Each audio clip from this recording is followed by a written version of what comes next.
Gloire à Dieu. Que le nom du Seigneur soit béni. Merci de votre patience. Vous qui êtes là, soyez bénis de la part de Dieu. Essayez de partager de gauche à droite pour signaler aux autres que nous sommes déjà là. Partagez cela dans des groupes, partagez cela.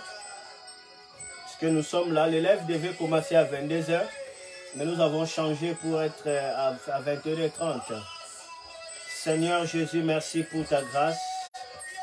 Merci pour ta présence. Merci pour ta puissance. Merci pour ta gloire qui nous enveloppe chaudement. Merci pour ton esprit qui nous touche. Merci pour tout ce que tu commandes. Merci pour tout ce que tu fais. Au nom de Jésus. Amen. Soyez bénis. Waouh. Soyez bénis de la part de notre Seigneur Jésus-Christ. Que le nom du Seigneur soit béni. Merci. Merci, merci, merci, merci. Nous sommes là, école opérée dans le miraculé. Nous sommes là encore aujourd'hui. Est-ce qu'il y a quelqu'un qui est déjà là, qui peut partager? Waouh! Merci pour des gens qui partagent. Que le nom du Seigneur soit béni. Je vois déjà 5 partages. Que Dieu vous bénisse. C'est une bonne chose. Partagez encore de partout. Laissez que de multitudes de gens puissent nous suivre pour la gloire de notre Seigneur Jésus-Christ. Partagez, partagez. Aujourd'hui, le Seigneur fera encore de merveilles. Il manifestera sa gloire. Il révélera sa puissance au milieu de nous. Notre Dieu, c'est un Dieu qui opère des miracles. C'est un Dieu qui opère des prodiges. Il est là. Nous sommes dans l'école de l'Esprit, l'école du miraculé. Nous sommes en train de voir quelque chose de très important sur le don spirituel. Mais cette fois-ci, nous commençons à toucher les 7 esprits de Dieu. On touche les 7 esprits de Dieu par rapport au fonctionnement des 9 dons spirituels. Et j'avais dit qu'il y a 4 listes de dons. Il n'y a pas seulement 9 dons spirituels, il y a à peu près 23 dons, ce qui est mentionné. Mais je crois qu'il peut y avoir au-delà.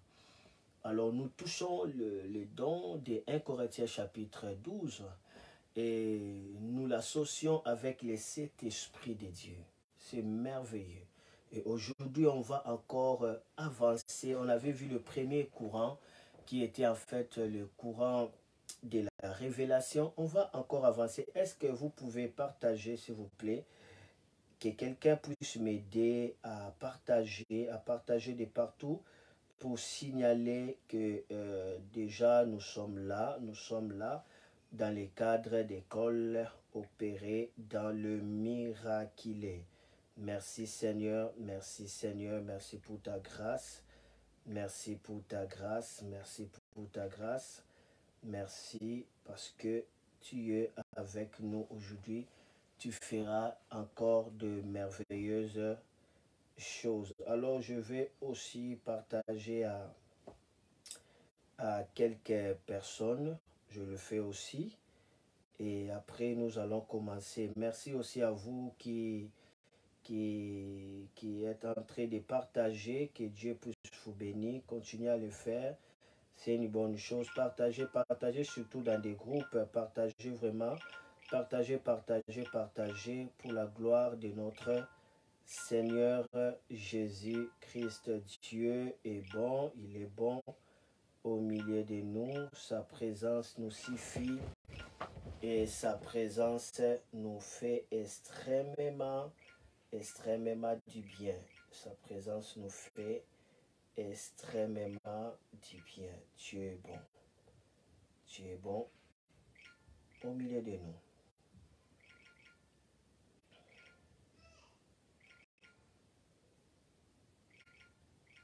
Vous qui me suivez déjà là, ne zappez pas, restez connectés parce que vous êtes dans l'école du miraculé.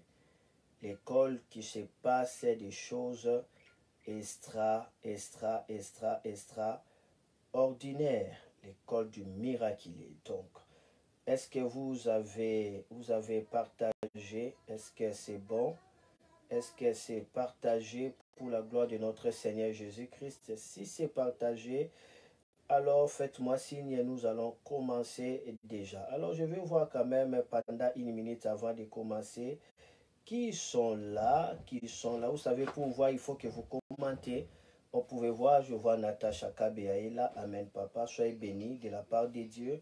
Je vois Maman Nelly Kabedi est là. Shalom, shalom, peuple de Dieu. Shalom aussi à toi. Je vois les derniers est là.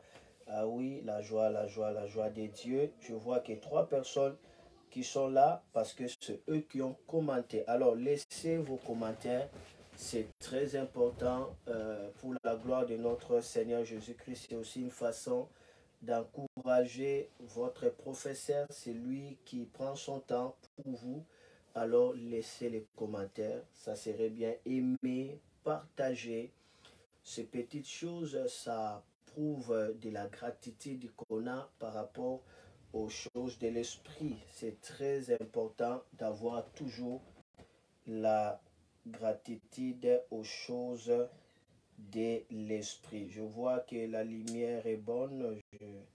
Je vois que la lumière est bonne. Donc avec ça, déjà ça va. Est-ce que la lumière est bonne? Avec ça, nous pouvons déjà avancer. Alors, gloire à Dieu, gloire à Dieu. Est-ce que vous avez partagé? Vous avez signalé aux autres que nous sommes déjà là. Si vous ne l'avez pas fait, faites-le.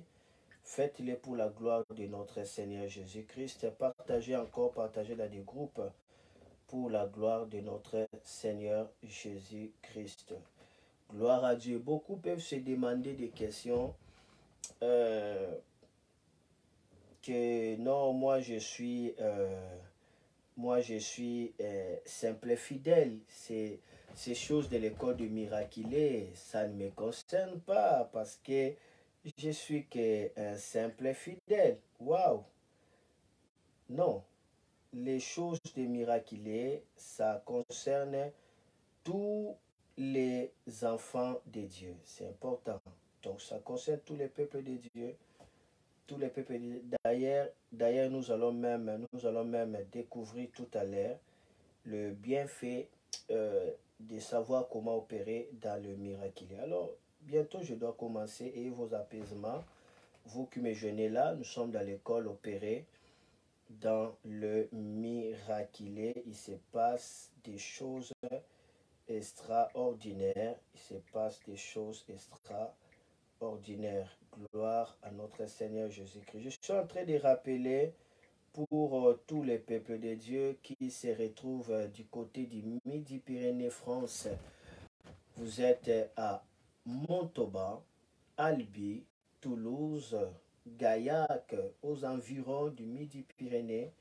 Nous avons obtenu de la part de Dieu la grâce de faire une célébration de réjouissance, de louanges, d'action de grâce à l'occasion de la dédicace de ce ministère Centre Pentecôtiste Port de Lorient, l'église où je suis le visionnaire. Donc le 11 juillet 2021 plutôt, nous allons faire la dédicace de ce ministère. Il se passera vraiment de merveilleuses choses. On aura la louange, on aura des célébrations, on aura beaucoup de choses pour la gloire de notre Seigneur Jésus-Christ. Donc si vous êtes à Montauban, vous êtes à Albi, profitez d'y aller là-bas dans le 11 juillet, dans cette grande activité de dédicace de l'église Centre Pentecôtiste Porte de Lorient. Le thème c'est dans son palais tout s'écrit gloire. Ça serait vraiment une journée de gloire. La gloire de Dieu descendra. L'Éternel va nous bénir. L'Éternel va nous faire du bien. L'Éternel va nous guérir. On passera vraiment des moments de qualité dans la présence de Dieu. Donc la manifestation se tient là-bas à Montauban. Alors, si vous voulez vous y rendre, vraiment, contactez-nous. Alors, on va vous enregistrer pour éviter les débordements. Donc, voilà, déjà, le spot publicitaire est en train de dérouler. Mais une chose, je demanderai aussi au peuple de Port-de-Lauria de regarder dans ce spot d'annonce qu'on avait fait, essayer de le partager aussi pour informer dans votre monde que nous sommes déjà dans une grande activité. Alors, gloire au Seigneur Jésus-Christ. Rapidement, nous commençons déjà la matière. On va commencer la matière. Je sais un peu. On va voir qu'est-ce que ça va donner.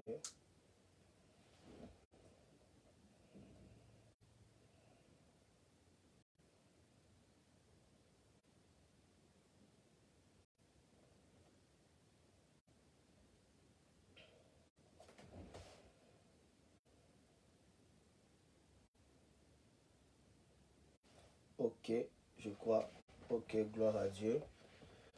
Alors, j'aime toujours maintenir des qualités comme ça parce que c'est une école. Plus tard, il y aura des DVD. Ça continuera à bénir de multitudes de personnes. Ça va continuer à bénir des multitudes. Alors, rapidement, nous y avançons. Nous progressons déjà. Nous progressons déjà. Alors, je suis en train de révéler des grands mystères par la grâce de Dieu. Nous sommes en train de révéler le mystère du Saint-Esprit de Dieu avec les 9 dons de 1 Corinthiens chapitre 12. Nous avons donné l'explication, la lumière à ce qui concerne le Saint-Esprit de Dieu. On avait parcouru dans le live précédent. On avait déjà parcouru. Alors aujourd'hui, j'aimerais que nous puissions vraiment avancer. Alors pour avoir juste une idée à ce qui concerne le Saint-Esprit de Dieu, je vous invite à lire Ésaïe chapitre 11, le verset 1 à D. Ésaïe chapitre 11, le verset 1 à D. Ça va nous permettre d'avoir juste une lumière à ce qui concerne le Saint-Esprit de Dieu. Et nous allons rapidement nous envoler pour progresser. Gloire à notre Seigneur Jésus-Christ. Si quelqu'un est avec moi qui lui dit aujourd'hui c'est mon jour, aujourd'hui c'est mon jour. Quelqu'un croit qui déclare que aujourd'hui c'est mon jour. Oui, Dieu fait chaque chose à son temps. Qu'aujourd'hui soit vraiment ton jour. Ésaïe chapitre 11, le verset 1 à 2. La Bible dit, un fils sortira de la famille de Jessé comme une jeune branche sort d'un vientreau. Une nouvelle branche poussera à partir de ses racines. L'Esprit du Seigneur reposera sur lui. Il lui donne la sagesse et le pouvoir de bien juger. Il l'aidera à prendre des décisions et les rendra courageux. Il lui fera connaître le Seigneur et lui apprendra à respecter. Ok, ici, ce n'est pas vraiment très clair. J'aimerais que nous touchions le second. Touchons le second rapidement. J'aimerais que nous touchions le second ici pour voir de manière claire le Saint-Esprit de l'Éternel. Ésaïe chapitre 11 plutôt. Oui, bien sûr, le verset 1 à 2. Puis un rameau sortira du tronc d'Isaïe et un rejeton naîtra de ses racines. L'Esprit de l'Éternel reposera sur lui, esprit de sagesse et d'intelligence, l'esprit des conseils, l'esprit des forces, l'esprit des connaissances et l'esprit des craintes de l'Éternel. Donc, si tu comptes l'esprit ici, tu vas voir, il y en a 7. Premièrement, nous voyons d'abord 1, l'esprit de l'Éternel. 2, l'esprit de sagesse. 3, l'esprit d'intelligence. 4, l'esprit de conseil. 5, l'esprit de force. 6, l'esprit de connaissance. Et 7, l'esprit des craintes de l'Éternel. Donc, ça fait 7 esprits de Dieu. D'accord? Ça, c'est le 7 esprits de Dieu. Alors, on avait encore lu l'autre passage qui nous parle des 7 esprits de Dieu. C'est dans le livre de Zacharie. Je suis en train de faire un petit résumé de ce qu'on avait vu pour directement avancer. D'accord? D'accord, parce qu'on aura à voir des choses très profondes pour la gloire de notre Seigneur Jésus-Christ. Zacharie chapitre 4,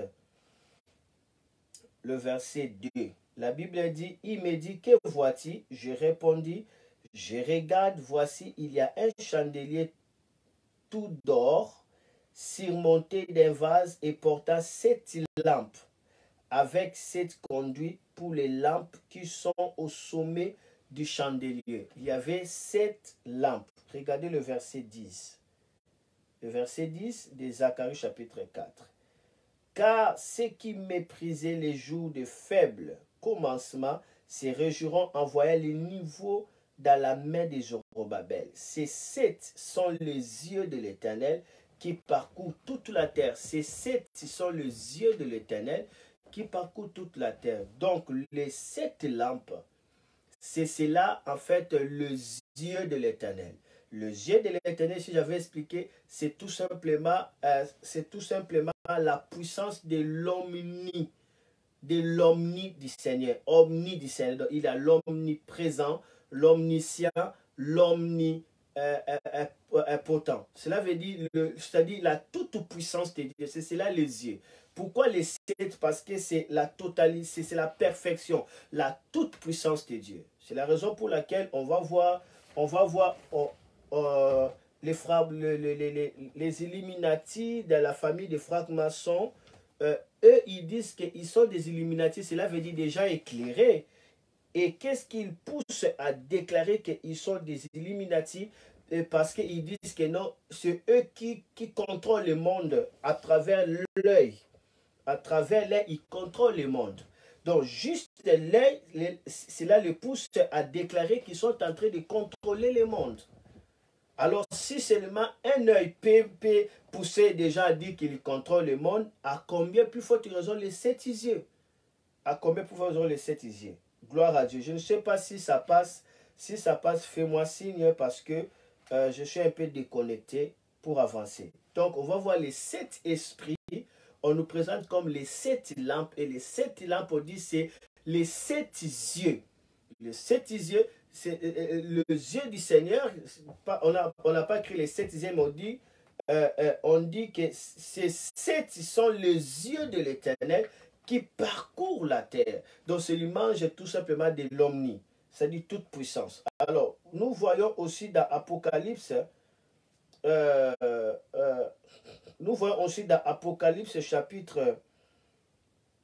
Apocalypse chapitre 4, le verset 5, on nous parle toujours de cet esprit. L'Apocalypse 4, ça veut dire du trône sortent des éclairs, des voix et des tonnerres. Devant le trône brillent 7 lampes ardentes qui sont les 7 esprits de Dieu. Brillent 7 lampes qui sont les 7 esprits de Dieu. Alors nous avons expliqué qui sont les 7 esprits de Dieu. On a cité dans Ésaïe chapitre 11, le verset 1 à 2, on nous cite les 7 esprits de Dieu, comme ce que je viens de citer là. Alors par là, je crois que déjà nous sommes dans le même zone. Alors nous voulons maintenant avancer. Pourquoi le but de ces lives ou de cette révélation sur les dons spirituels? Pourquoi le but? parce que nous avons déjà fait 2 mois, nous sommes en train de parler sur rallumer le charisme. Nous venons de loin, nous sommes en train de parler sur les rallumer le charisme. Maintenant, nous sommes dans le fonctionnement du charisme, le fonctionnement des dons. Alors, pour comprendre le fonctionnement des dons dans la sagesse renouvelée de l'esprit, la sagesse très élevée, il faut comprendre comment associer les 7 esprits de Dieu avec les 9 dons spirituels. Là, on va comprendre mieux le fonctionnement des dons. Et plus loin dans d'autres séances, on verra. Maintenant, il faut aussi associer les 7 esprits de Dieu avec les 9 dons spirituels, avec les 7 royaumes d'influence. Il faut l'associer. Alors là, maintenant, on va voir comment fonctionnent les choses spirituelles, la spiritualité dans la société, la spiritualité dans les États, la spiritualité dans l'Église. Donc, c'est à partir de cela, on va maîtriser comment cela s'opère. Pourquoi tout cela? Pourquoi toutes ces révélations? Ça sert à quoi? Oui, ça pour un but. Parce que la Bible dit que c'est par la science que la chambre sera remplie de mets délicats. C'est par la science, dans d'autres versions, on dit la connaissance, que la chambre sera remplie de mets délicats. La connaissance. Pourquoi cela? La Bible dit aussi que vous connaîtrez la vérité et la vérité vous affranchira. Il y a la différence entre délivrer et affranchir. Affranchir, c'est au-delà des délivrances. Dans la délivrance, la personne est libérée des liens. Mais dans l'affranchissement, la personne est libérée des liens et aussi son intelligence est renouvelée. C'est la raison pour laquelle on voit le peuple d'Israël était délivré de l'Égypte, mais il n'était pas affranchi de l'Égypte. C'est la raison pour laquelle, étant délivré, mais leur pensée continuait toujours permettez la tautologie, continuait toujours à se comporter à la manière des esclaves. Ils sont délivrés, mais ils continuent toujours à penser les concombres, ils continuent toujours à dire, est-ce qu'en Égypte, il n'y a pas de tombe? Ils continuent toujours. C'est la raison pour laquelle ils n'ont pas entré dans la terre promise. Ils sont restés là dans le désert. C'est leurs fils qui sont entrés dans la terre promise. Pourquoi? Ils étaient délivrés, mais pas affranchis. Donc, ils ont quitté l'Égypte, mais l'Égypte ne l'ont pas quitté. Ils ont sorti de l'Égypte, mais l'Égypte est restée en eux à travers leurs pensées, à travers leurs comportements. Voilà pourquoi Jésus dira, mais vous dites que vous êtes fils d'Abraham, dans Jean chapitre 8. Il dit que, mais celui qui est esclave d'une chose, celui qui est soumis à une chose, il devient esclave de cette chose-là. L'homme est esclave de la chose qu'il a triomphé. Et il dit que non, celui qui est soumis au péché, il devient esclave du péché. Mais moi, je vous dis, vous connaîtrez la vérité et la vérité vous rendra libre et vous affranchira. C'est à travers l'intelligence. C'est pourquoi la Bible dit, soyez renouvelés, soyez plutôt transformés par le renouvellement de l'intelligence. Romains chapitre 12. D'ailleurs, c'est ce qui se passe dans notre siècle. La plupart des chrétiens sont encore dans l'étape des chrétiens charnels. Ils sont sauvés, mais ils continuent à vivre comme les païens. Ils sont toujours conduits par les sentiments de la chair, tout simplement parce qu'ils n'ont pas connu l'affranchissement. Leur âme n'est pas encore transformée. C'est ce qui attire les gens aujourd'hui. On va voir que même dans la musique chrétienne, on va voir que les gens ont tendance de copier exactement le monde. Leur inspiration, le monde. Leur façon de chanter, le monde. Façon de faire des clips, le monde. Façon de s'habiller, le monde. Si seulement on permettait qu'on puisse apparaître avec les sous-vêtements, je vous dis la vérité, on aurait à voir les sœurs en train de faire des clips sous-vêtements. Parce que je vis beaucoup de clips dans des plages avec des cinglés en train de courir. En regardant ces clips, vous remarquez que ça, c'est vraiment le goût du monde. Donc, ils sont vraiment attirés par la part de la chair. C'est la chair qui les pousse, mais tellement que ils ne peuvent rien faire. Mais vous sentez par la motivation, ça, c'est vraiment la chair. Même par la façon dont il se maquille, vous voyez vraiment ça c'est vraiment de la chair, c'est exagéré, c'est extravagant. Extravagant. Même les habillements aujourd'hui, on va voir, c'est extravagant. Extravagant. Aujourd'hui, des choses spirituelles est banalisées. Pour qu'on puisse qualifier la musique, tout ça, les gens commencent à voir d'abord des vies. Ils doivent d'abord voir nombre de vies. Donc, on dirait que c'est le nombre de vies, c'est cela qui qualifie des cantiques qui peut édifier. Donc aujourd'hui, on n'a pas assez de cantiques. Donc l'église est remplie de chansons, mais peu de cantiques. Parce qu'il y a la différence entre la chanson et les cantiques. Le cantique, c'est le chant inspiré. Mais aujourd'hui, l'inspiration devient rare. Il y en a, mais c'est vraiment rare. L'adoration, ça n'amène pas les gens, ça n'emporte pas les gens dans la présence de Dieu, mais ça pousse déjà à contempler des artistes. Tout simplement.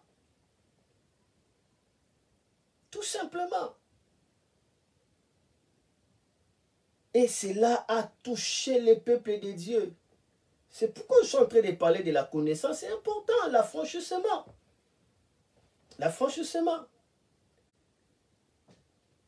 Beaucoup de gens sont sous la drogue de Facebook. Ils sont sous la drogue de Facebook.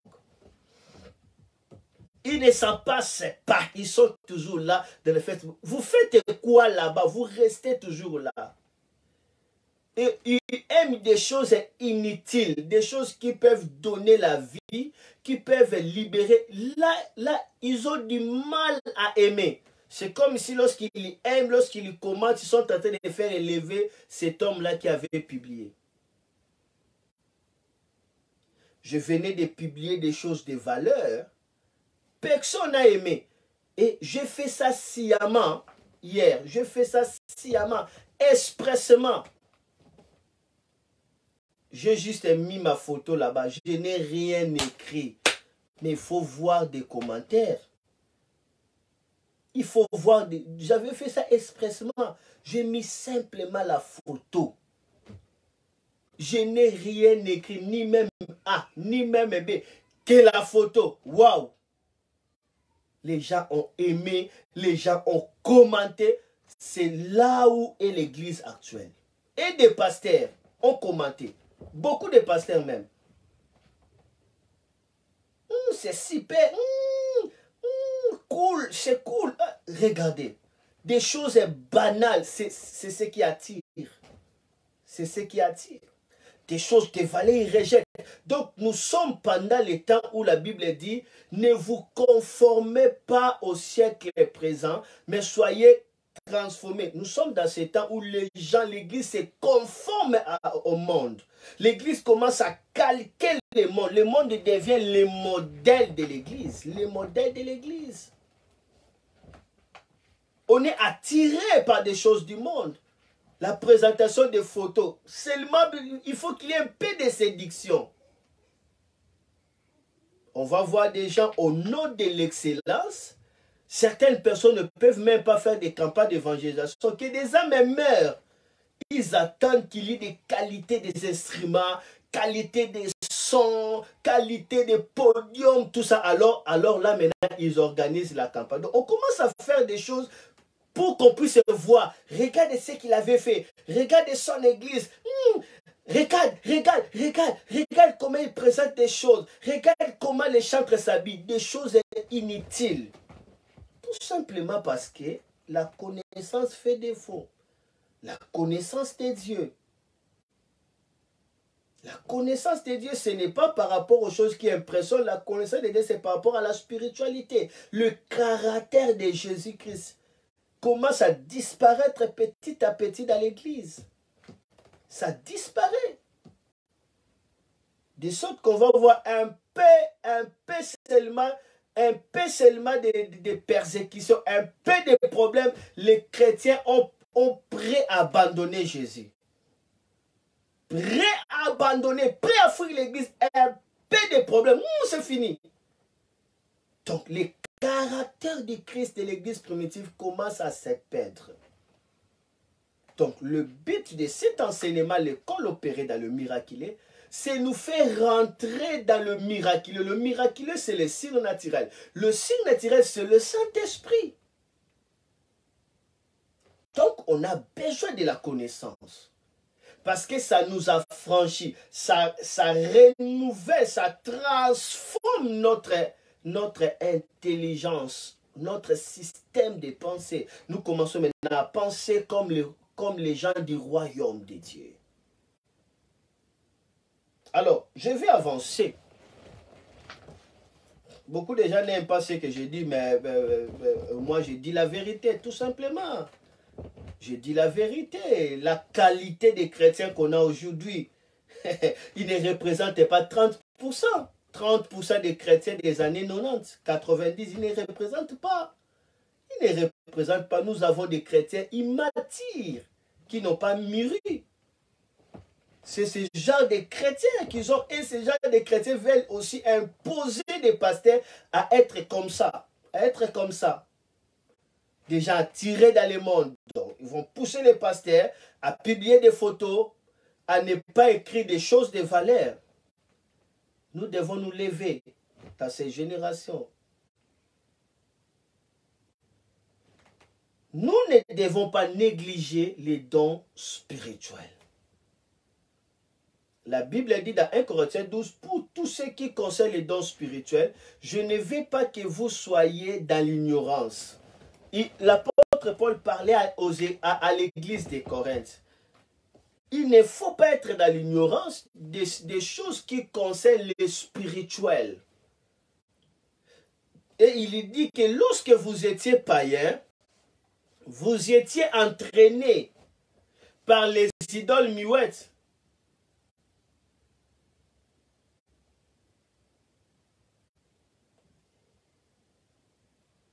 C'est là que vous étiez conduits. Donc, il y avait un esprit qui conduisait les gens avant de recevoir Jésus. Donc, ils étaient spirituels par rapport aux idoles, par rapport à l'esprit du monde. Et la Bible dit, pour ce qui concerne aussi les dons spirituels, dans les textes originaux, on ne parle pas des dons spirituels, mais on parle tout simplement de la vie spirituelle, de la spiritualité.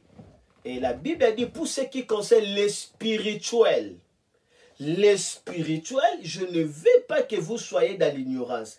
Donc, un enfant de Dieu ne peut pas ignorer le spirituel. La spiritualité, il ne peut pas ignorer ça. C'est pourquoi il va dire, il y a diversité des dons, mais le même esprit, diversité de ministères, diversité d'opérations. Il commence à parler de toutes ces choses-là. Il écrivait ça non aux pasteurs, mais aux fidèles. Donc, les fidèles sont appelés à comprendre le fonctionnement de la spiritualité. Ce n'est pas seulement pour les pasteurs, c'est pour tout le monde. Tous les enfants de Dieu qui sont sauvés, ils doivent être spirituels. Aujourd'hui, la plupart des enfants de Dieu, leur spiritualité est trop basse. Trop bas. La plupart des enfants de Dieu ne sont pas spirituels. Ne sont pas spirituels. Mais la Bible dit, nous ne devons pas ignorer ça. Alors, il commence à parler des dons. Alors, j'avais réparti des dons, j'avais dit, pour comprendre les dons spirituels, il faut les répartir dans les trois courants. Premier courant, il y a le courant de révélation. Deuxième courant, courant de puissance. Troisième courant, courant de mission ou courant d'émetteur. Donc c'est ici que je commence maintenant. Alors, on avait vu le courant des révélations. Dans le courant des révélations, nous avons trois dons de courant des révélations. Il y a les dons des paroles de sagesse, dons des paroles de connaissance et dons de discernement des esprits. J'avais expliqué parole de sagesse, parole de connaissance, discernement des esprits.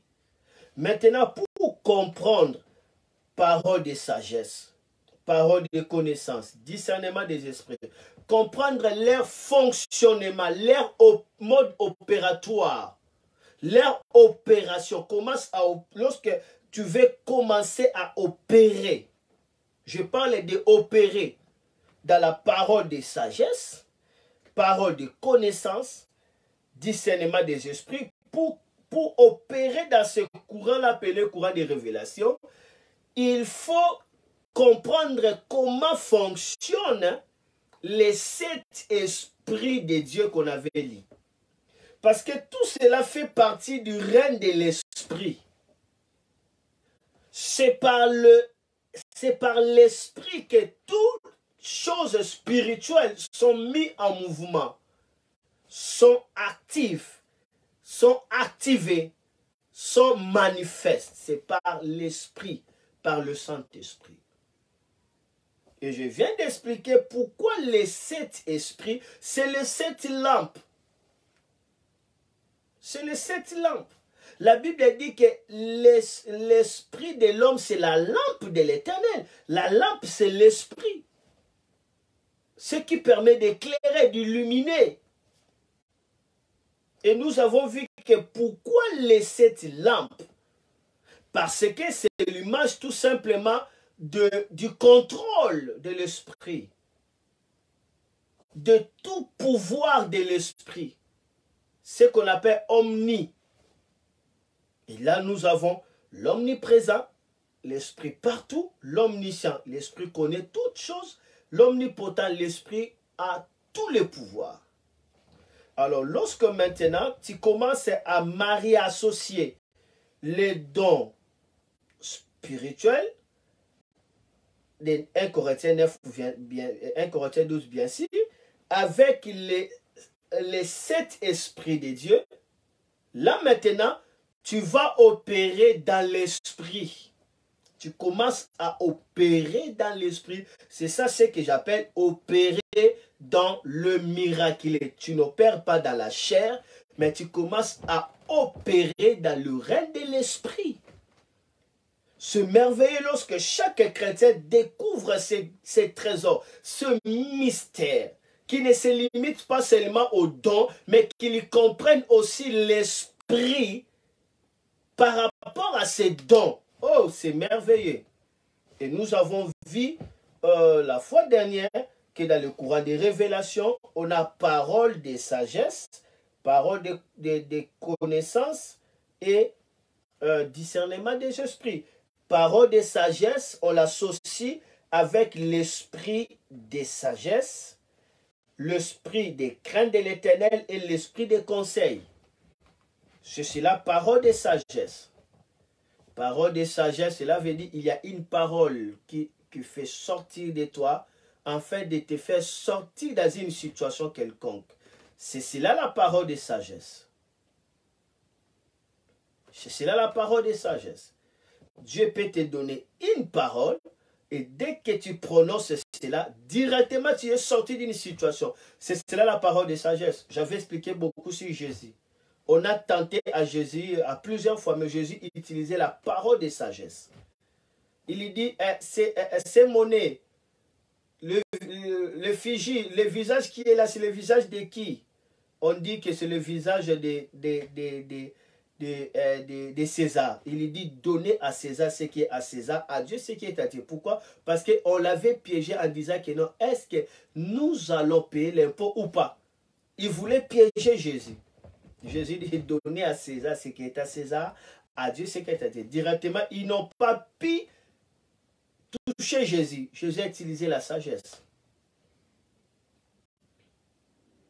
L'apôtre Paul avait utilisé la sagesse. Lorsque les gens sont venus, les gens voulaient les dévorer. Il y avait beaucoup de courants. Les sadducéens, les pharisiens, les docteurs de la loi, les juifs, tous venaient, ils venaient se plonger contre l'apôtre Paul. Et l'apôtre Paul va libérer seulement une parole. Il dit, je suis pharisien. Waouh!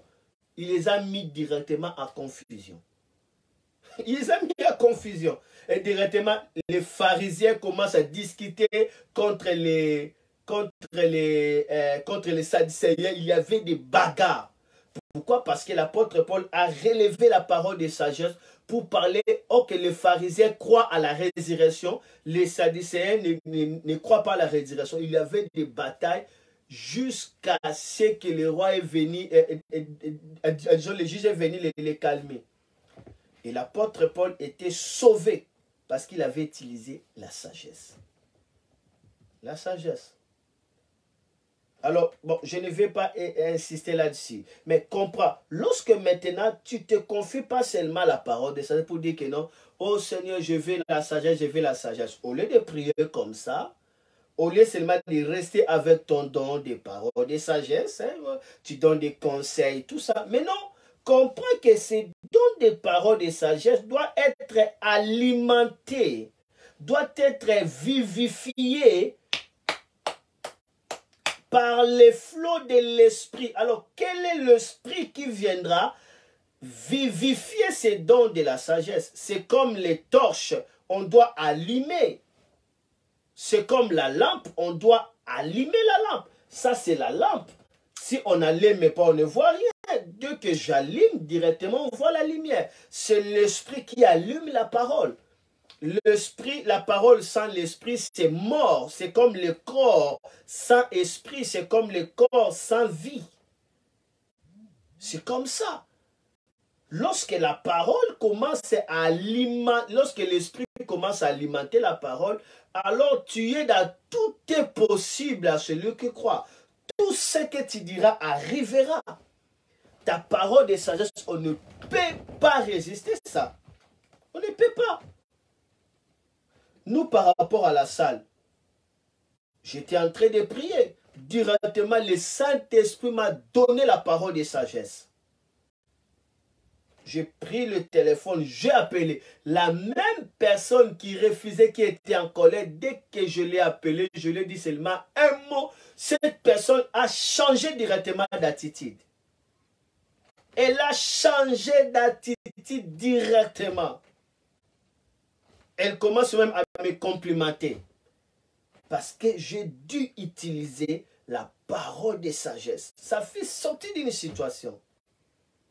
Alors, pour mieux fonctionner, il faut savoir, il y a l'esprit de la sagesse, l'esprit des craintes de l'Éternel, l'esprit des conseils. Dès que tu pries, tu dis, esprit de la sagesse, inonde-moi.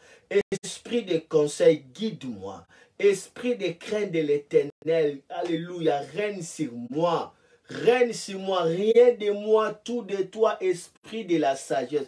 Là, tu es en train d'opérer dans le courant de l'esprit. Alors là, maintenant, si tu avais les dons de parole, de sagesse, ces dons-là deviennent extraordinaires parce que ces dons-là ne se limitent pas seulement dans les dons, mais ces dons-là étaient portés par une présence parce que tu peux opérer dans les dons sans qu'il y ait la présence du Saint-Esprit. Sans qu'il y ait la présence du Saint-Esprit. C'est pourquoi on va voir certaines personnes, ils opèrent dans les dons, les gens ne se transforment pas, mais d'autres, les gens se transforment parce que l'autre se confie au Saint-Esprit, l'autre se confie seulement au don. Satan aussi est descendu avec son don, mais il détruit les gens parce que Dieu avait enlevé que sa sainteté, c'est tout. Mais Dieu l'a laissé avec ses dons. Ces dons-là, ce n'était pas satanique, c'était les dons de Dieu. Mais parce qu'il n'avait pas la présence de Dieu, c'est fini. C'est fini. Donc, nous devons savoir comment marier de ces choses. L'esprit de conseil, l'esprit de sagesse, l'esprit de l'intelligence. Et directement, le deuxième courant, pour aller vite, le deuxième courant dans les dons de 1 Corinthiens, 1 Corinthiens 12, le deuxième courant, c'est le courant de puissance. Dans le courant de puissance, nous avons encore 3 autres dons. On a les dons de la foi, on a les dons de guérison, on a les dons d'opérer des miracles. Ça, c'est le courant de puissance. On a les dons de la foi, les dons de guérison et les dons d'opérer quoi? Le miracle.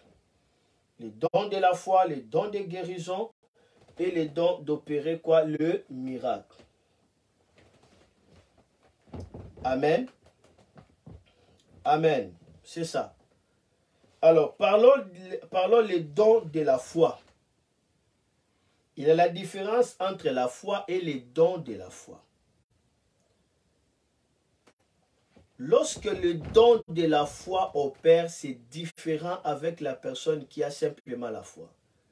Quand les dons de la foi opèrent, c'est pour que la personne puisse réaliser des choses extraordinaires. Des choses apparemment, humainement, les gens ne peuvent pas croire à ça. Mais la personne croit. Ça, c'est les dons de la foi. Et quand les dons de la foi opèrent, il n'y a pas de doute, il n'y a pas de peur, il n'y a rien qui peut opposer. Et la plupart des gens qui opèrent dans le miracle, ils opèrent souvent dans ces dons de la foi. C'est ici que loge la puissance de Dieu, les dons de la foi. Celui qui opère dans les dons de la foi ne réfléchit rien.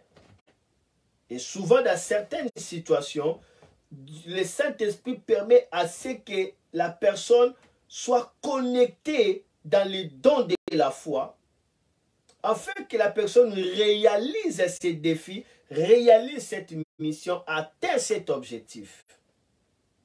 Les dons de la foi. Moi, lorsque les dons de la foi commencent à opérer en moi, je n'écoute personne et je n'échoue jamais. Quand les dons de la foi opèrent, peu importe la situation, on va voir seulement un chemin s'ouvre. Les dons de la foi. Les dons de la foi. En 1999, nous sommes allés visiter une famille. Et arrivé dans cette famille, je n'oublie jamais ce témoignage. Nous avons trouvé le cas d'un enfant qui venait d'être brûlé jusqu'à ce que sa deuxième couche était touchée. Et on voyait même les os.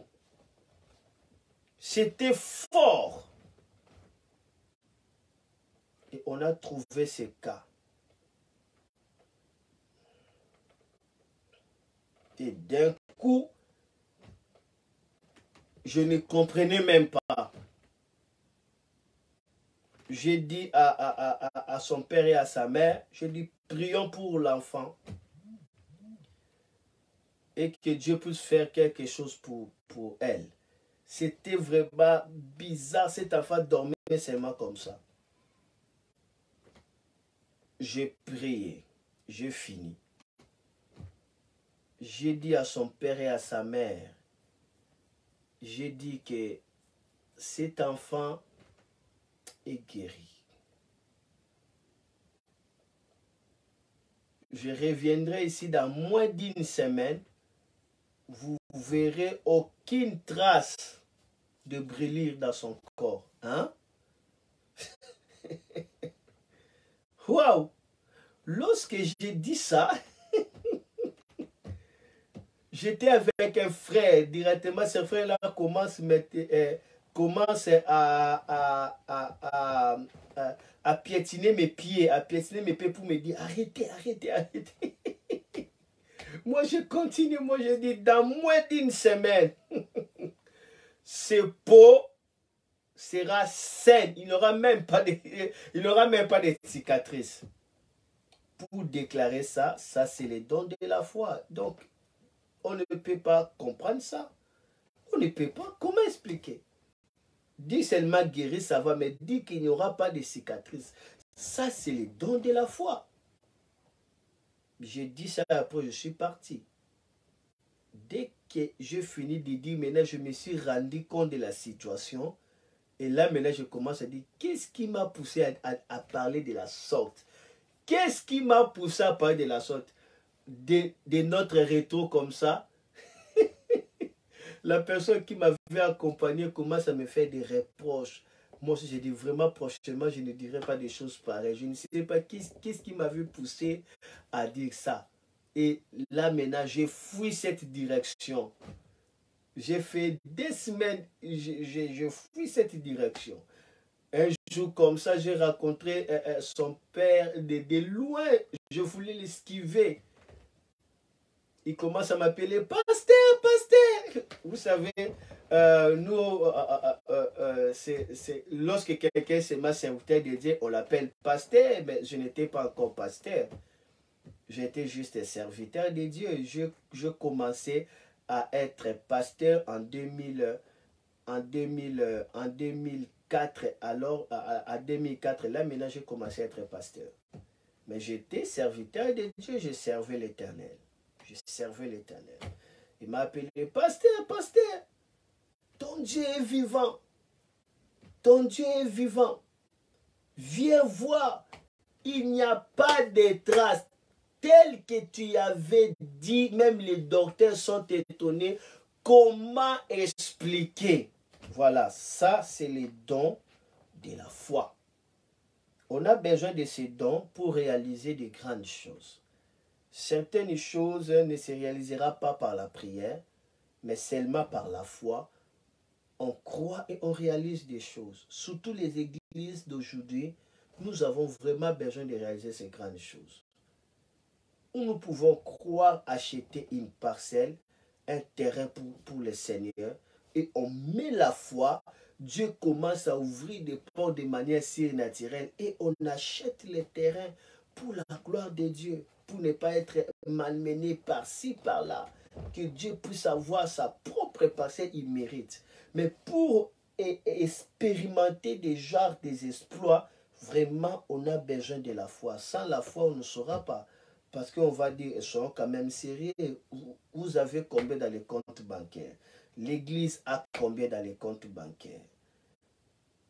Est-ce que l'église a une activité pour qu'on puisse aller à la banque et demander des prêts? Vous voyez, il y aura beaucoup de calculs mentaux, beaucoup de calculs humains qui pourra vous amener que nous asseyons-nous, préparons pour acheter les terrains dans 10 ans. Alors, on va garder peut-être chaque mois autant. Donc là, vous calculez comme des hommes. Comme des hommes. Et vous mettez 10 ans, 20 ans, même arrivé aussi 10 ans, vous ne saurez même pas acheter ces terrains-là. Vous ne saurez pas, il y aura toujours des problèmes par-ci, par-là. Mais lorsque l'Église navigue dans la foi comme ça, dans moins d'un mois, on achètera les terrains. Dans moins d'un mois. Parce que là, la foi commence à booster. À booster. Vous allez voir des portes commencent à s'ouvrir. Quelqu'un dit non, Dieu m'a mis à cœur de donner 1000. Dieu a mis à cœur de donner 10 000. Dieu a mis à cœur. Dieu a mis à cœur. Et tel est parti comme ça, une porte est ouverte. Le pasteur est allé comme ça. Quelqu'un a donné 100 000 euros. Là, je donne des exemples. Vous voyez, toutes ces ouvertures commencent à être possibles. Pourquoi? Parce qu'il y avait la foi. Et des voies, des portes commencent à s'ouvrir directement. Et d'un coup, directement, vous achetez les terrains pour l'église. Parce qu'il y avait la foi. La foi amène dans la rapidité, dans la réalisation des choses. C'est par la foi qu'Abraham est devenu milliardaire. C'est par la foi qu'Abraham est devenu riche et plus puissant, Isaac de même. C'est par la foi. Donc, on a besoin de ces courants. La foi. Il y a aussi, dans le courant de puissance, il y a aussi les dons de guérison. Les dons de guérison.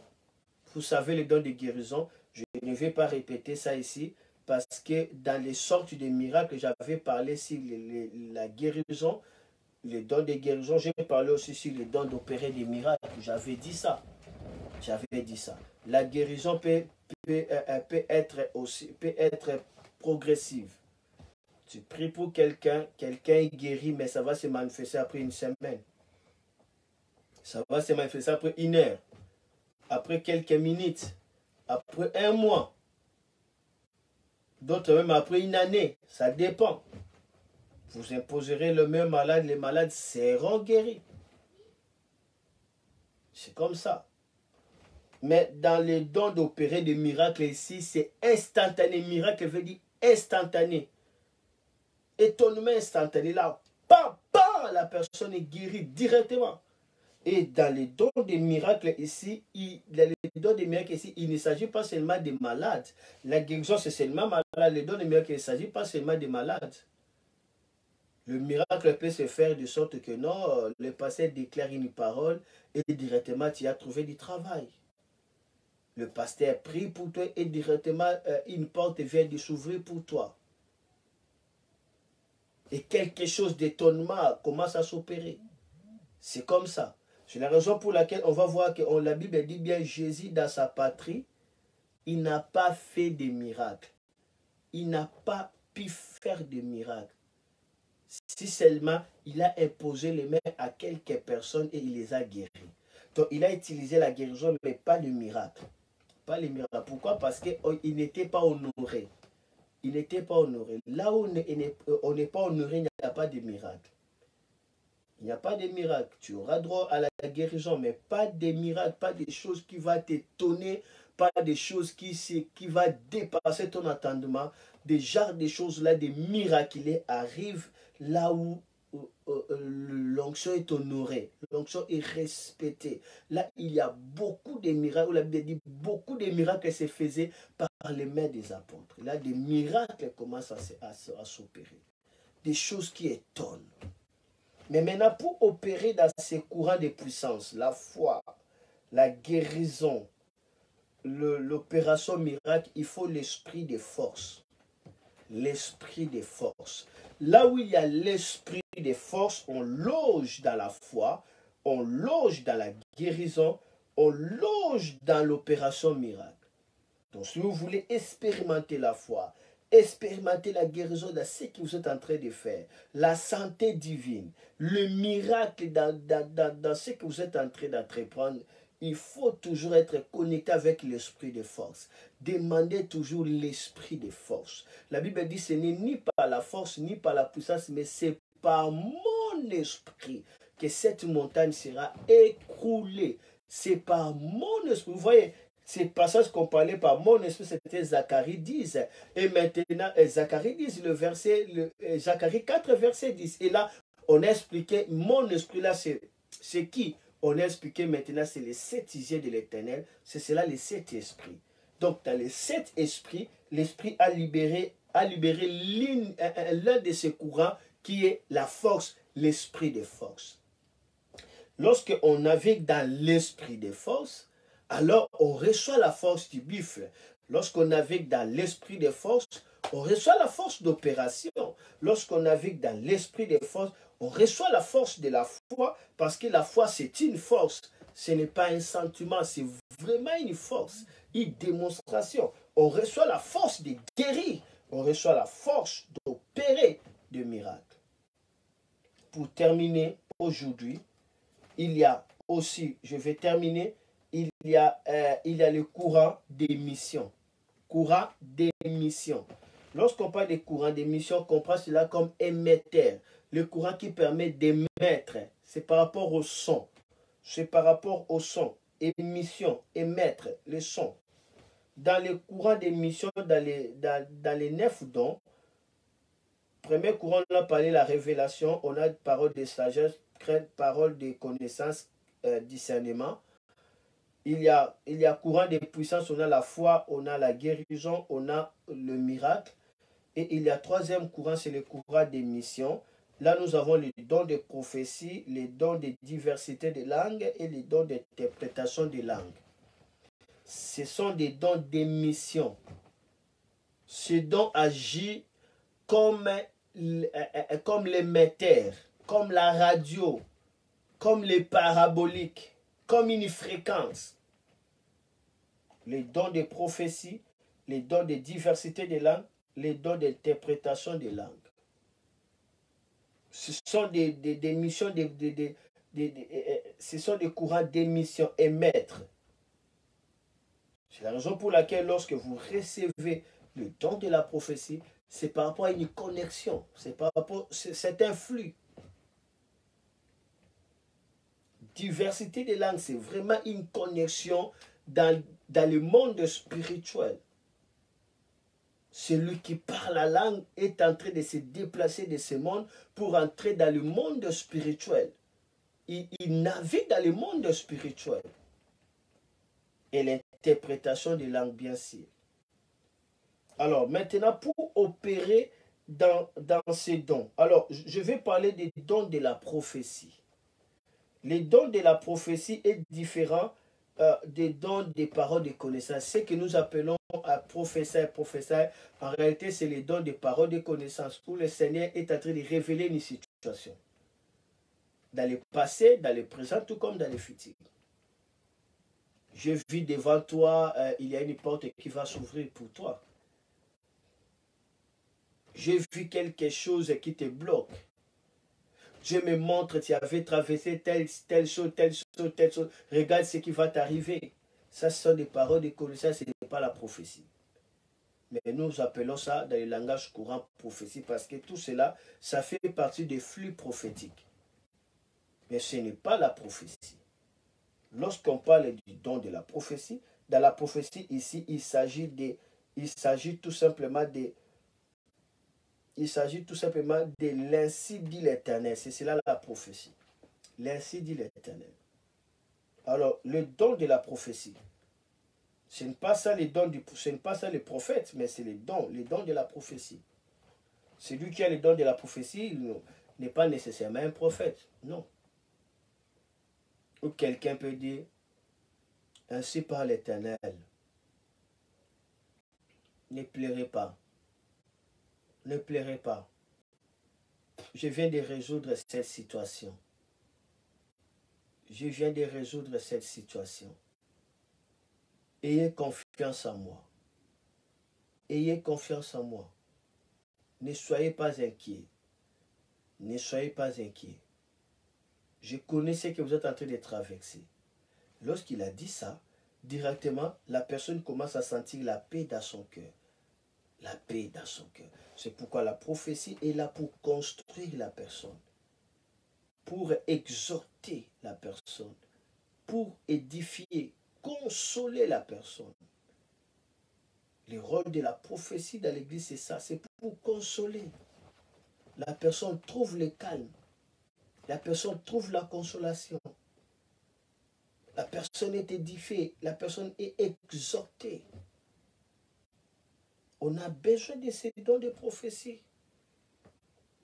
Mais il faut que ces dons de prophétie s'exercent aussi avec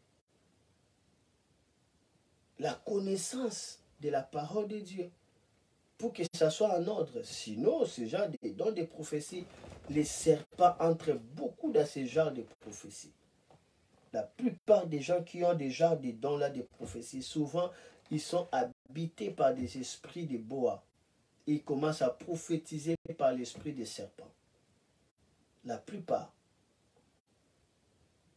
C'est la raison pour laquelle j'aime vraiment ces dons, mais il faut que la personne qui est en train d'exercer ces dons soit vraiment gagnée d'abord par le Saint-Esprit. Qu'il soit vraiment enseigné et qu'il soit humble pour exercer bien ses dons. Sinon, elle va commencer à diviser les gens. ça ne sera pas consolé, ça ne sera pas exhorté, ça ne sera pas édifié, mais ça sera dénigrer, humilier des gens, diviser les gens. Ce n'est pas ta femme, ce n'est pas ta femme, ce n'est pas ta femme, ce n'est pas ta femme. Tel et tel, Jean c'est ton mari. Des prophéties et pensées. Des prophéties des pensées. Et lorsque le pasteur veut, lorsqu'un pasteur veut construire l'église, veut diriger l'église à travers ses prophéties, ce pasteur deviendra esclave de ses prophètes, esclave de ses prophétesses.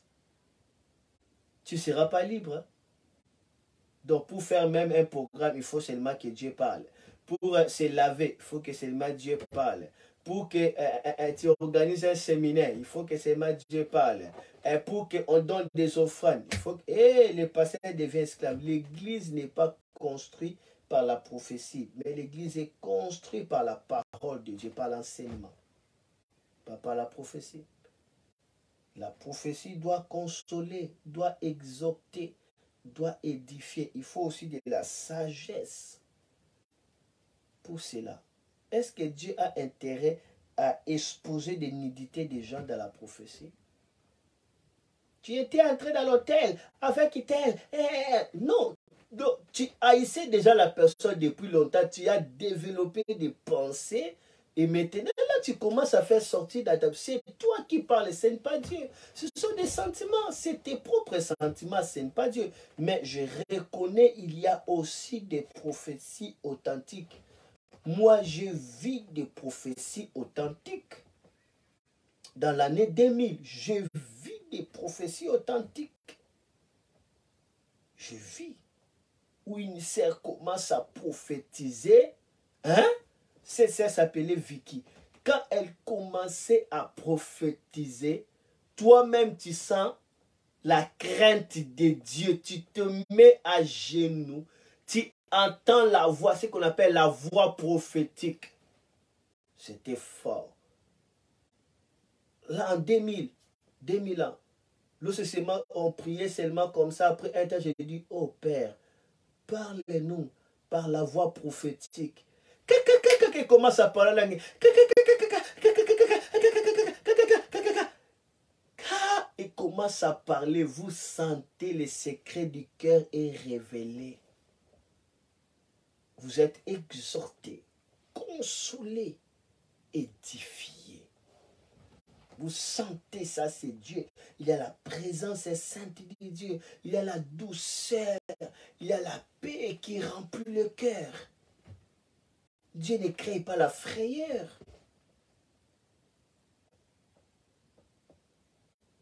Vous allez voir déjà des prophéties. Tu es en train seulement de penser, oh Dieu, est-ce que tu ne peux pas? Tu ne peux pas dire un mot pour moi. Mon serviteur, pourquoi tu t'inquiètes? On commence à te donner le message. Ça, c'est le don de la prophétie. Ce don est important dans l'église. Ça édifie. Mais ça doit bien être orienté pour que l'ordre règne dans l'église. Ça doit bien orienter pour que l'ordre règne dans l'église. Et celui qui a les dons de la prophétie, il ne doit pas se comparer avec celui qui a le ministère de prophète. Comme des mamans Nadim, elle a le ministère de prophète. On ne doit pas se comparer. Et celui qui a les dons de prophétie, elle doit respecter, honorer aussi l'autorité que Dieu a établie. Parce que Dieu lui-même respecte les autorités qu'il a établies.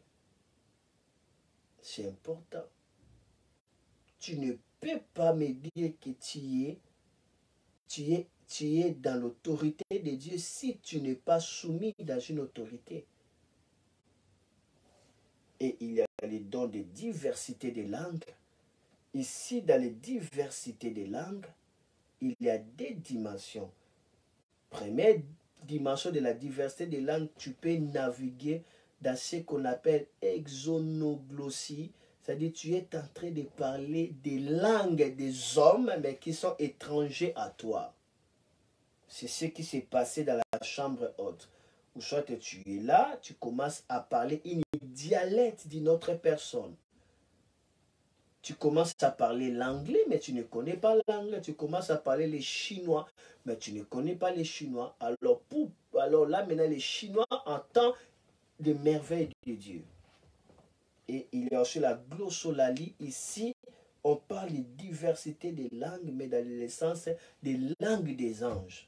On va voir lorsque tu gravis dans la dimension, tu vas voir que le parler là commence à changer de ton, commence à changer de couleurs, commence à changer de vocabulaire. Ça change, ça change. C'est-à-dire tu entres dans les diversités. C'est pourquoi ici dans le parler langue, on parle plus de diversité des langues. Ça, c'est les dons.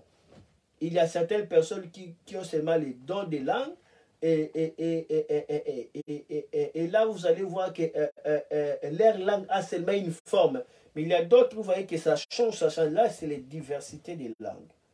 Et aussi les dons d'interprétation. Alors souvent, les dons d'interprétation des langues agissent lorsque la personne est en train de donner le message en langue, alors le don d'interprétation peut agir. Mais souvent, dans certaines dimensions, nous sentons le don d'interprétation. Ou toi-même, tu es en train de parler en langue, mais dans ton intérieur, dans ton sein, tu sens les paroles. Tu comprends des paroles que tu es en train de dire. Tu comprends les sens cachés dans ton intérieur. Souvent, ça m'arrive. Je parle la langue, mais je sens l'interprétation à moi-même. Je suis en train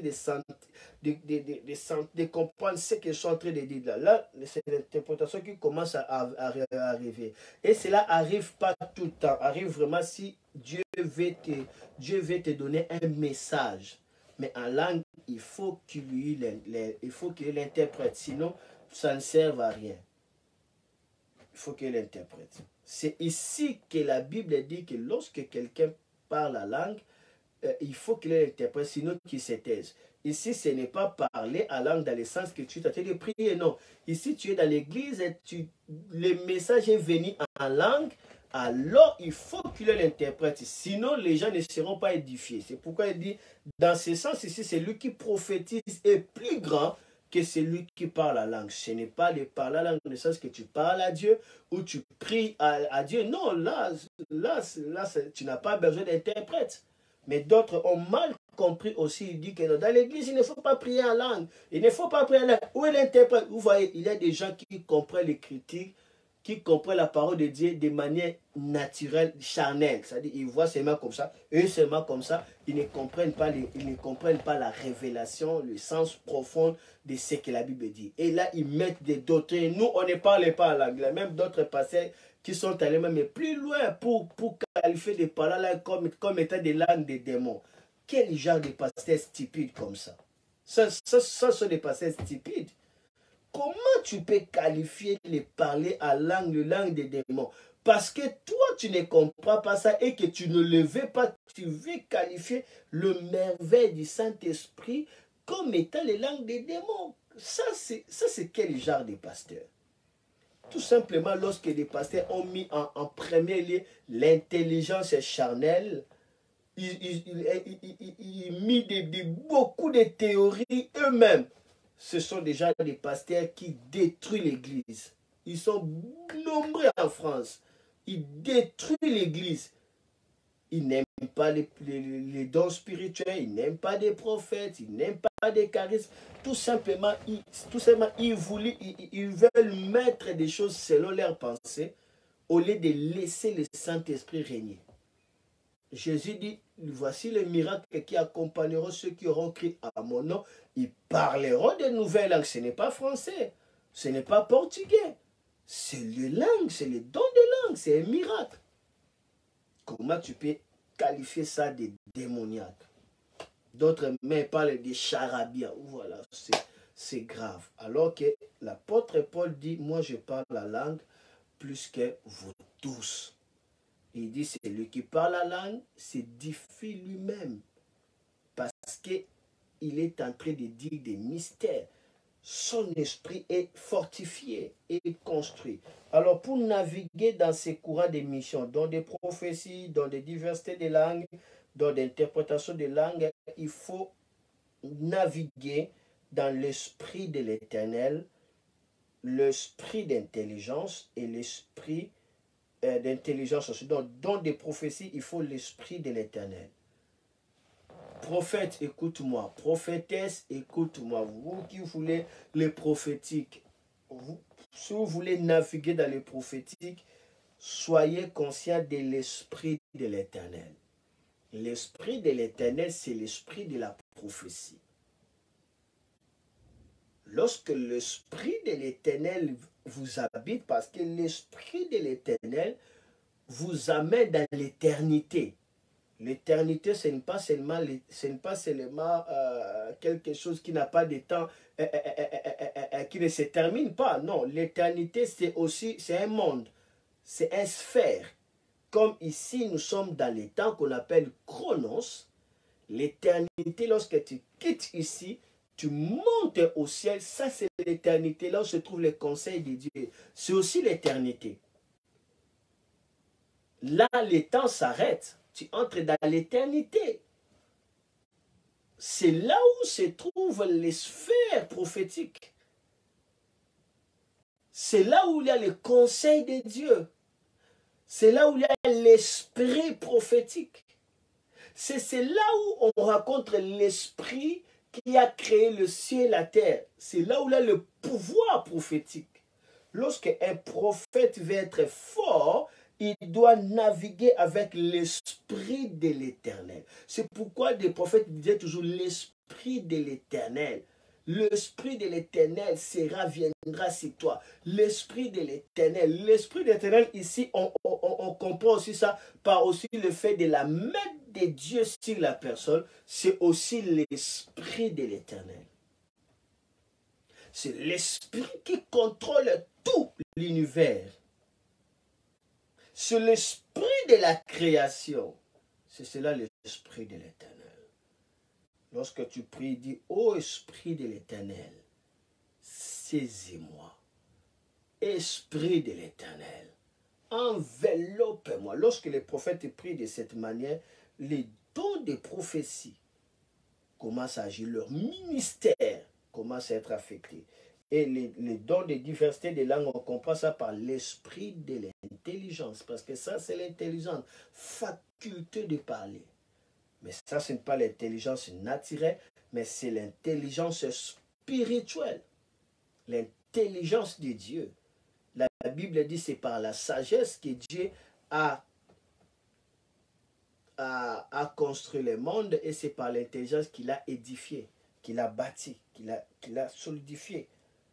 Et le don d'interprétation des langues, il faut comprendre ça aussi par l'esprit toujours de l'intelligence.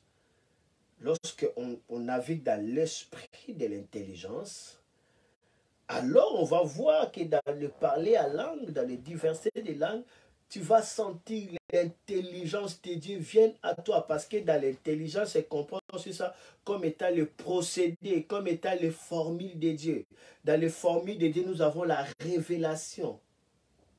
Dans les formules de Dieu, nous avons des consignes. Alors la plupart des révélations, la plupart des consignes arrivent lorsque tu parles beaucoup en langue. C'est pourquoi l'apôtre Paul a écrit beaucoup, a réussi beaucoup de visitations parce que lui-même avait dit, je parle en langue plus que vous tous. Donc en secret, l'apôtre Paul parlait beaucoup en langue, en secret. Lorsque tu parles beaucoup en langue en secret, tu seras parfumé par l'Esprit de l'Éternel. Il faut laisser l'Esprit de l'Éternel alimenter votre parler en langue. Moi, souvent, lorsque j'oublie quelque chose, je n'arrive pas, je parle la langue directement, je vois la révélation. Moi, j'entre plus dans la révélation parce que je navigue beaucoup dans le parler à langue. Et là, je comprends des grands mystères. Je me limite aujourd'hui par là.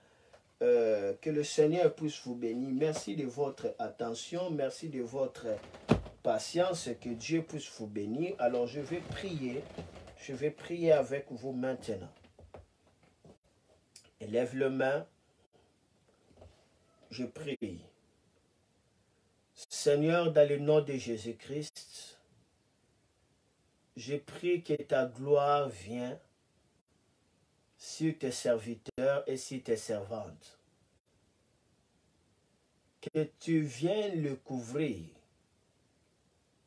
par l'esprit de la sagesse, l'esprit de l'intelligence, l'esprit des conseils, l'esprit des craintes de l'Éternel,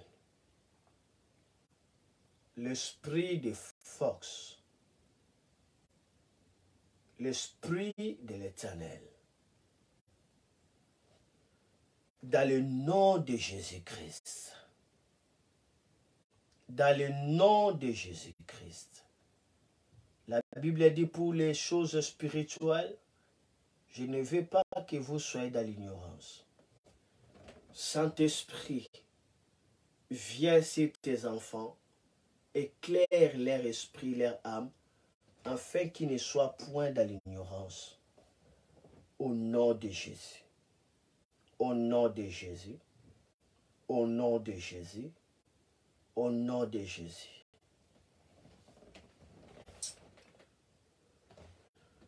Je prie pour toi que le courant de l'Esprit de Dieu commence à venir comme un fleuve pour te pousser plus loin dans la profondeur. Au nom de Jésus, que l'Esprit de l'Éternel te pousse dans la profondeur et que tu sois englouti dans la profondeur et que ta vie soit transformée, que ta vie soit renouvelée, que le niveau de ton esprit soit agrandi et que le Saint-Esprit te touche, te oint et te bénisse. Au nom de Jésus. Que ton chemin s'ouvre comme un crochet, que l'Éternel te retire de l'abîme, te retire de la confusion, te retire du ténèbre et qui te place dans les chemins de gloire, que tu racontes la faveur de Dieu. Reçois cela. Reçois cela. Reçois cela. Grandis dans la faveur de Dieu. Reçois cela. Grandis dans la faveur. Reçois cela.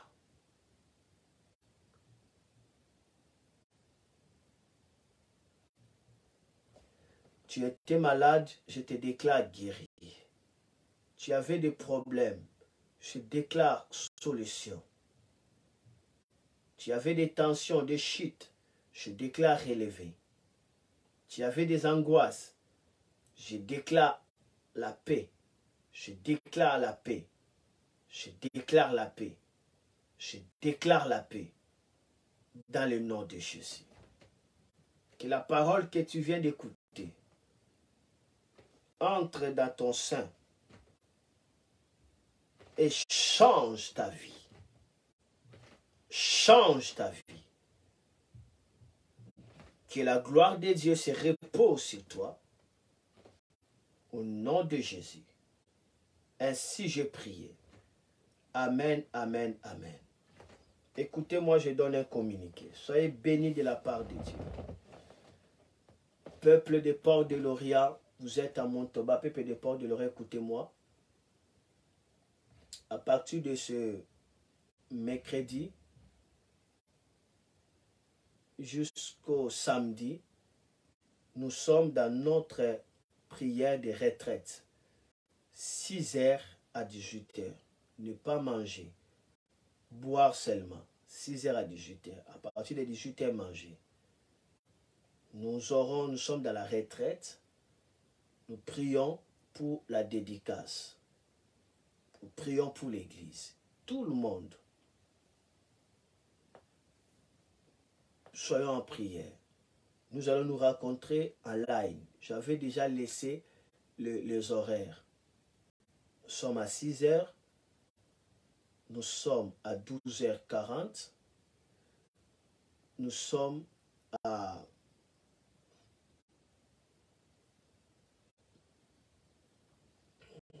je crois, 22 heures. Nous sommes à 22 heures. Regardez là et priez ensemble avec moi. Levez-vous, appelez vos amis, vos familles pour cette festivité, ces festins, le 11 juillet. Que Dieu vous bénisse. C'est dimanche, ne manquez pas à l'église, que tout le monde soit là à l'église. On aura des enseignements, on aura des temps de prière et on aura des moments de préparation pour notre dédicace. Parce que ça reste 2 semaines. Si nous sommes ce dimanche prochain, l'autre dimanche c'est le 11. Donc le dimanche prochain, je demande à tous les fidèles du port de l'Orient d'être présents. Ça serait très, très, très important.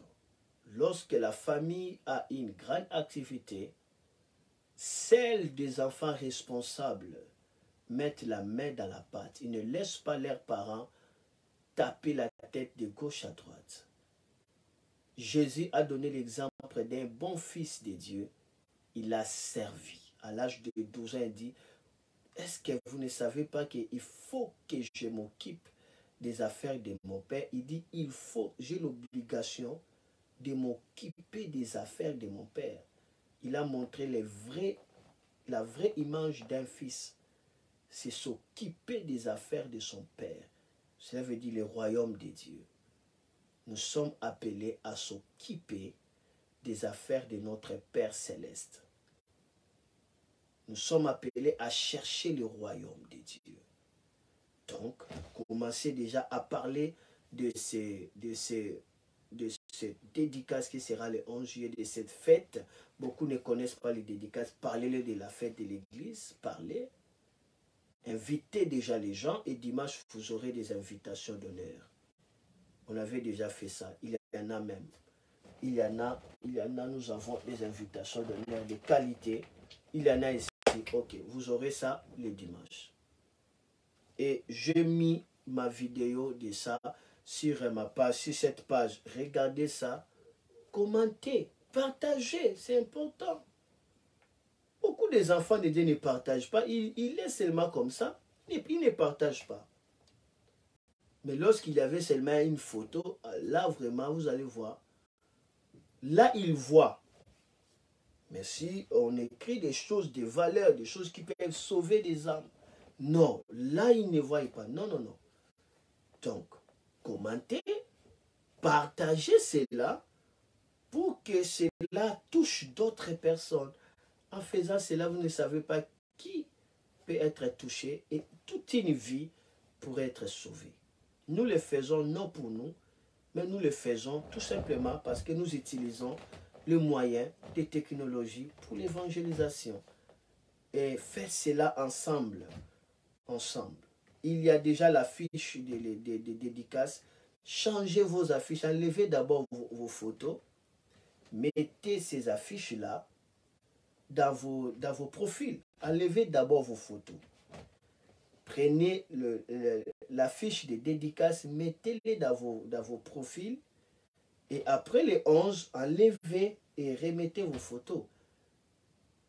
C'est une façon de mobiliser, c'est une façon de laisser un message que nous avons une activité.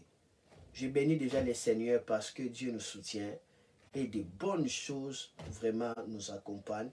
Je suis reconnaissant aussi avec vous, le peuple des Ports de l'Orient.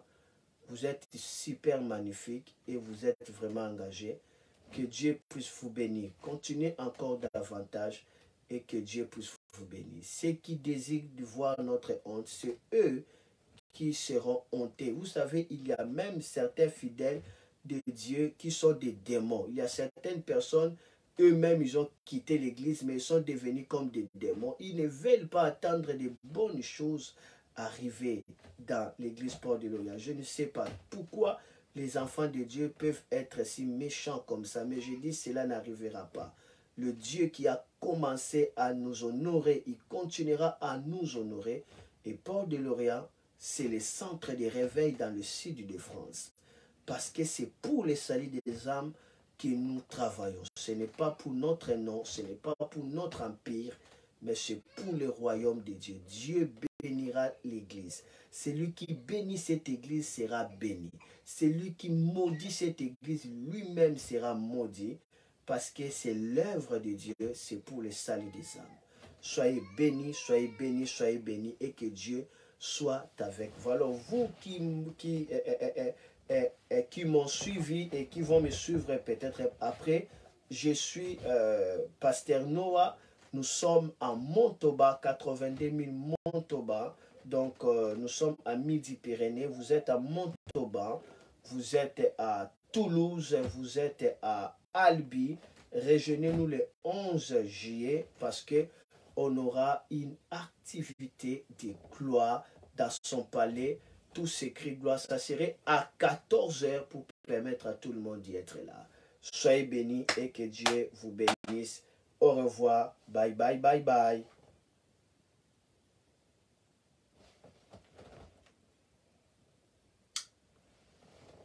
Merci, merci pour vos commentaires et que Dieu puisse vous bénir. Que Dieu puisse vous faire vraiment du bien, vraiment du bien. Merci. Les communiqués passés, je crois que vous allez changer vos profils.